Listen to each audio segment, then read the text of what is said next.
Wassalamualaikum warahmatullahi wabarakatuh. Ketemu dengan Bang Alde Coach. Terima kasih buat teman-teman yang selalu menantikan video-video terbaru dari Bang Alde Coach, dan kita masih tetap membahas tentang seputaran pinjaman online, dan masih tetap ada ya komentar yang bertanya seputaran pinjaman online. Kemudian masih seputaran rasa-rasa ragu-ragu, kemudian rasa khawatir, kemudian ketidaktahuan tentang apa yang akan terjadi dan apa yang sudah terjadi untuk menghadapi eh, situasi yang berkaitan dengan pinjaman online. Oke, jadi kali ini ada masuk satu pertanyaan di kolom komentar di video aku yang lalu itu, eh, dan dia minta aku segera balas gitu ya, segera balas. Aku balas sih, aku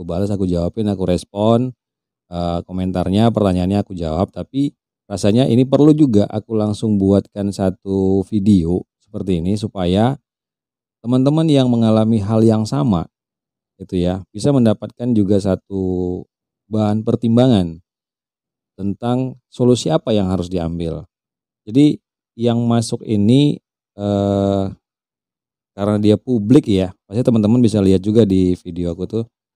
Dia bertanya dan namanya juga ada di situ. Jadi aku bacain aja namanya, dari Ayu Sulistiowati. Bang, mau tanya, saya galbay di Easy Cash sudah 8 hari. Dan di SMS katanya mau dilaporkan ke OJK karena one prestasi. Bagaimana itu bang? Tolong balas bang. Oke, ini Easy Cash ya. Dan terlambatnya 8 hari. Tapi si mbak ini nggak menjelaskan dia punya tenor berapa lama nih gitu. Kalau misal tenornya sebulan ya, 1 bulan, dan easy cash itu kan 1 bulan itu kita pembayarannya 2 kali tuh ya. Kalau dia 1 bulan berarti setiap 2 minggu kita harus bayar ya, si debitur harus bayar cicilan tagihan. Oke. Nah kalau sudah ini, aku anggap aja kejadiannya ini 1 bulan, tenor 1 bulan ya, karena di sini tidak dijelaskan tenornya berapa lama. Di sini aku anggap aja tenor 1 bulan dan si Mbak ini sudah terlambat 8 hari. Oke. Nah, kita bahas dulu tentang mau dilaporkan ke OJK. Ya nggak apa-apa. Mau dilaporkan ke OJK juga memang itu nanti prosedurnya ke situ. Kan aku juga udah pernah bilang di dalam video yang lain, di video tentang pinjaman online, bahwasanya resiko dari debitur itu hanya slik OJK. Kalau dulu BI checking, sekarang slik OJK. Hanya itu, resikonya hanya itu. Ya. Kemudian mau dibikin one prestasi. Sebelum kita lari ke one prestasi, kita harus tahu dulu ini masih dalam ruang lingkupnya perdata. Dan dalam perdata itu tidak ada yang istilahnya dipenjarakan atau dikasuskan begitu ya. Jadi kan tetap perdata ya perdata, memang benar gitu. Nah, sebelum ke one prestasi kita ke perdata dulu. Jadi one prestasi itu apa? Nah, inilah yang makanya aku bilang teman-teman tuh harus rajin juga. Jangan akhirnya mengandai-andai gitu, berandai-andai karena debt kolektornya datang, berandai-andai kita data pribadi kita akan disebar, berandai-andai kita karena kontak darurat akan diganggu. Tapi kita nggak pernah mau cari, makanya berkali-kali aku bilang carilah info-info tentang hal-hal yang berkaitan dengan pinjaman online, yang berkaitan dengan kreditur dan debitur, yang berkaitan dengan slik OJK gitu. Nah, jadi di sini aku bisa bisa tunjukin ke Mbak dan teman-teman yang lain itu ya. Jadi one prestasi itu adalah satu kejadian di mana satu pihak itu tidak melaksanakan kewajibannya. Jadi ada dua pihak, kreditur dan debitur, dan salah satu pihaknya tidak menjalankan atau melaksanakan kewajibannya, atau lalai atau sengaja lalai gitu ya. Tapi one prestasi itu tidak segampang-gampang itu aja, itu harus ada syarat-syaratnya. Jadi terjadinya one prestasi itu adalah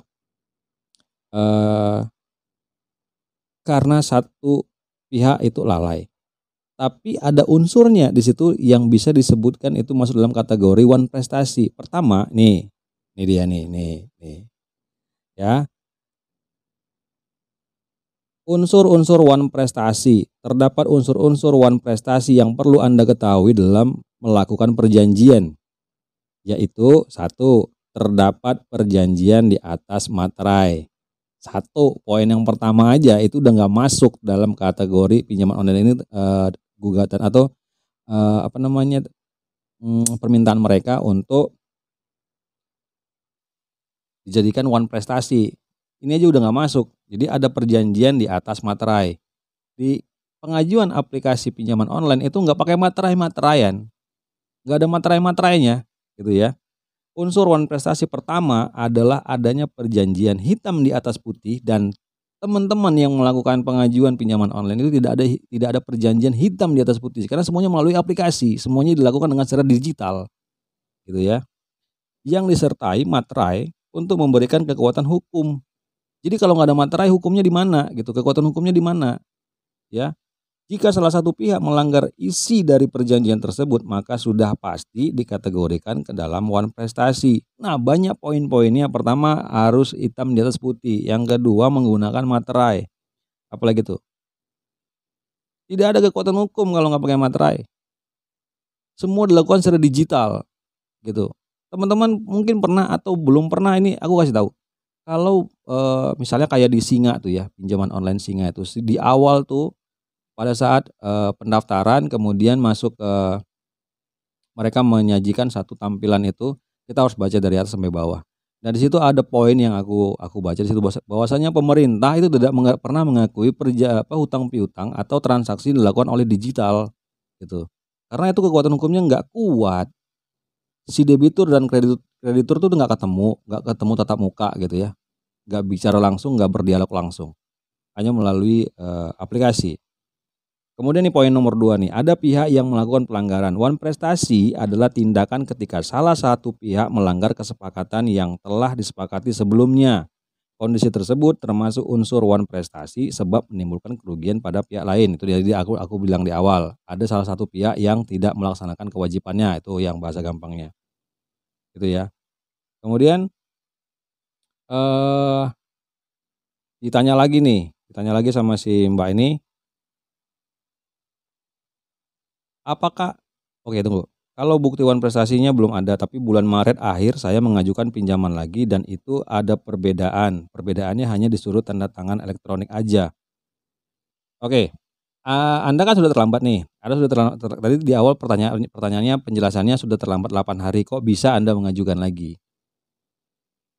Kalau aku bilang itu nggak mungkin, Anda minjam di Easy Cash, Anda sudah terlambat dan Anda mengajukan lagi, biasanya akan tertulis selesaikan dulu pinjaman yang sebelumnya baru Anda bisa mengajukan pinjaman, yang baru atau pinjaman berikutnya, kecuali Anda melakukan pinjaman di aplikasi yang lain. Nah ini udah, bagi aku ini kurang pas gitu kalau Anda masih bisa di ACC atau bisa disetujui untuk pinjamannya.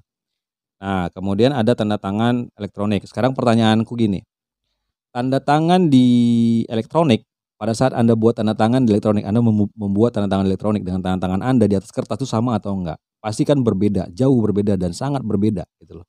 Jadi bagaimana kekuatan hukumnya bisa meyakinkan dan bisa memastikan bahwasanya itu adalah tanda tangan Anda, ya. Jadi sudahlah, Anda tuh akan terus dibuat bingung, Anda tuh akan dibuat terus ketakutan dengan hal-hal yang mungkin Anda tuh nggak menguasai dan Anda tuh nggak tahu gitu. Mereka akan terus menggunakan dalil-dalil hukumnya, tapi padahal sebenarnya kreditur itu ada keterikatan hukum dan debitur juga punya keterikatan hukum. Jadi yang dituntut itu, yang memiliki kekuatan hukum itu bukan hanya kreditur, tapi debitur juga ada, gitu. Apakah akan ada DC lapangannya bank yang akan datang ke alamat saya? Nah, ini yang berkali-kali selalu menjadi masalah nih. DC lapangan DC lapangan DC lapangan. Sekarang aku tanya ke teman-teman dulu. Emang kalau DC lapangannya datang kenapa? Emang dia mau ngapain sih? Dia kan datang cuman mau nanya, "Kenapa belum bayar?" Gitu, "Kapan Anda mau bayar?" Jadi, eee, kalau disangkut pautkan, dikait-kaitkan dengan one prestasi tadi yang ditakutkan atau dipertanyakan di awal tadi, one prestasi itu memang iya, kita sudah, sudah masuk ke dalam kategori one prestasi atau ingkar janji dengan perjanjian yang sudah dibuat, tapi perjanjian yang mana gitu loh. Mereka kan buat buat pernyataan perjanjian itu kan sebelah pihak aja, mereka yang buat dan kita hanya tinggal diminta untuk klik setuju, gitu ya. Nah, di sini kan itu berarti pernyataannya sepihak, pernyataan perjanjian sepihak gitu. Dan Anda karena kepepet, karena terpaksa harus mengklik setuju supaya Anda bisa mendapatkan pinjaman dari aplikasi pinjaman online. Itu namanya sepihak gitu ya. Nah, inilah yang tidak diakui oleh OJK. OJK itu kemarin aku pernah bahas itu. Ya, OJK itu tidak bisa mengakui, tidak bisa mmm, memasukkan mereka ke dalam pengawasan mereka apabila tidak mengikuti aturan-aturan dari OJK. OJK tidak mau perjanjian itu sebelah pihak tuh nggak mau. Makanya mereka mereka susah tuh masuk ke dalam, kategori aplikasi yang legal. Ini perjanjian pertama nih melalui aplikasi, ya. One prestasi yang benar-benar sah terjadi itu apabila debt kolektornya datang ketemu dengan kita atau ketemu dengan Anda, ketemu dengan debitur, dan di saat itu Anda membuat satu pernyataan. Ingat ya, unsur-unsurnya atau hal-hal yang menjadi one prestasi itu menjadi sah di mata hukum. Ada perjanjian hitam di atas putih. Dan Anda tidak pernah melakukan perjanjian hitam di atas putih. Anda melakukan perjanjian itu di aplikasi dan pernyataan perjanjian itu hanya dilakukan sebelah pihak. Anda hanya terpaksa saja, percayalah. Dan saya yakin itu. Anda terpaksa mengklik setuju karena Anda benar-benar butuh. Gitu ya. Dan Anda tidak melakukan hitam di atas putih. Kemudian tidak ada materai di situ. Di sini yang diakui oleh oleh undang-undang itu ada materainya supaya ada kekuatan hukum. Sekarang materai kan tidak ada yang 6.000, 10.000 ya. Nah, Anda kan tidak pernah pasang materai, tidak menempelkan materai dan tidak pernah menandatangani di atas materai. Kemudian debt collector yang datang. Ya kalau debt collectornya datang, datanglah. Kita ngobrol, kita mencari solusi, kita menjelaskan kondisi kita seperti apa. Kecuali kalau seandainya memang dia ngotot dan memang hati-hati ya, ini aku ingatin hati-hati teman-teman, itu memang debt collector kalau sudah mulai bicara panjang, itu udah tanda-tanda memang mau mancing-mancing emosi itu. Mau memang menggali emosi, debitur, menggali emosi Anda sampai Anda marah-marah, Anda yang marah duluan jadinya. Itu jadi Anda jadi salah nanti. Makanya kan kalau dia datang mau ke rumah atau mau ke tempat kerja, yang jelas kalau datang ke tempat kerja jangan bicara di dalam kantor, karena nggak ada urusan dan nggak ada kaitannya dengan kantor Anda. Tidak ada kaitannya dengan tempat kerja Anda. Kalau dia datang mencari siapa? Mencari si A. Ya udah ketemu aja ngobrolnya di luar kantor. Kalau di rumah silakan masuk dalam rumah kalau memang mau dipersilakan. Kalau nggak tanya depan pintu mau ngapain? Oh iya nanti saya bayar. Nanti saya bayar. Kalau ada uangnya saya bayar. Gitu. Kondisinya apa gitu. Jadi debt collector yang baik itu dia datang itu sebagai kunjungan kerja, tugasnya ya, sebagai kunjungan kerja dan tetap menyatakan ini pinjaman harus dibayar. Dah, saat Anda menjelaskan itu debt collector yang baik itu harusnya menerima informasi dari Anda dan melaporkannya ke perusahaan bahwasanya debitur dalam kondisi seperti ini. Dalam kondisi memang nggak sanggup bayar atau memang si debiturnya udah pindah atau memang si debiturnya kayaknya sengaja nih nggak mau bayar. Itu dia jelaskan dulu dan apa kebijakan dari si perusahaan, bukan mereka yang langsung ambil tindakan. Tugas mereka itu kan datang, melihat apakah memang debitur itu masih tetap tinggal di lokasi yang sama sesuai data pada saat pengajuan. Itu bukan datang marah-marah, bukan datang ngancam-ngancam, bukan itu. Itu debt collector, ciri-ciri debt collector yang baik gitu loh. Tapi kalau ke debt collector-nya datang mau marah-marah, kemudian sengaja duduk lama, sudah pembicaraan sebenarnya gini, simpel sih, kita mau menagih, kenapa Anda belum bayar hutang Anda, pinjaman Anda gitu loh. Kemudian, Anda sampaikan, ceritanya, kisahnya, kejadian yang sebenar-benarnya, kemudian, oke, kira-kira kapan? Gitu ya, kira-kira dia akan tanya kira-kira kapan. Kemudian kalau seandainya diminta untuk buat satu perjanjian, ini yang dijaga, ini yang Anda jangan mau disuruh buat pernyataan, pernyataan yang baru hitam di atas putih apalagi di atas materai. Terjadilah one prestasi kalau Anda tidak memenuhi pernyataan yang sudah Anda buat. Kalau Anda melanggar dari pernyataan itu, "Oh ya saya akan bayar Pak, saya akan bayar tanggal sekian." kemudian Anda nggak bayar, itu one prestasi. Dan one prestasi itu ingkar janji, larinya bukan perdata lagi. Larinya sudah ke pidana gitu. Jadi kalau one prestasi yang dia masih dalam dalam ruang lingkupnya perdata itu apabila salah satu di antara pihak tidak melaksanakan kewajibannya sesuai dengan perjanjian di awal, gitu ya. Itu terjadilah one prestasi.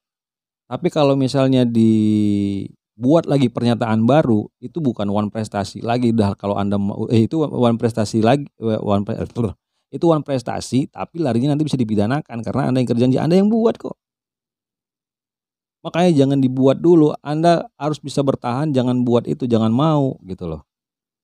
Ya kapan ada rezekinya baru Anda bayar dan resikonya itu gini, resikonya Anda hanya akan dilaporkan ke Slik OJK bahwasanya Anda itu, masuk ke dalam kategori, gagal bayar.